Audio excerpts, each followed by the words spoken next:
জাহাঙ্গীরনগর বিশ্ববিদ্যালয় কেন্দ্রীয় শিক্ষার্থী সংসদ নির্বাচনে প্রচারের আর মাত্র 2 দিন বাকি। উৎসবের আমেজে মুখরিত পুরো ক্যাম্পাস। প্রচার চলবে 9 সেপ্টেম্বর রাত 12টা পর্যন্ত।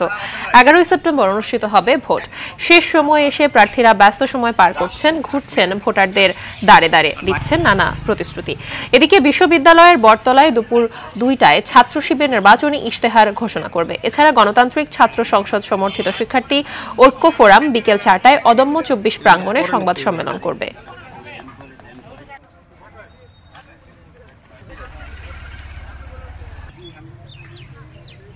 33 বছর পরে আমাদের জাহাঙ্গীরনগরে জাকসু হচ্ছে, তো এজ এ সাধারণ ভোটার হিসেবে আমাদের চাওয়া হচ্ছে যারা নির্বাচিত হবে তারা যাতে তাদের রেসপন্সিবিলিটি জায়গা মতো কাজে লাগাতে পারে। ক্যাম্পাসের বর্তমান পরিবেশ প্রচন্ড উৎসব মুখর এবং আমি চাই ভবিষ্যতে যারা নির্বাচিত হবে তারা এই ক্যাম্পাসের পরিবেশটাকে আরো সুন্দর, আরো শিক্ষার্থী বান্ধব করে তুলবে। আমাদের যারা ইলেক্টেড হবে জাকসু ইলেকশনে একটা স্বচ্ছতা ও জবাবদিহিতার আওতায় সবকিছু আনা।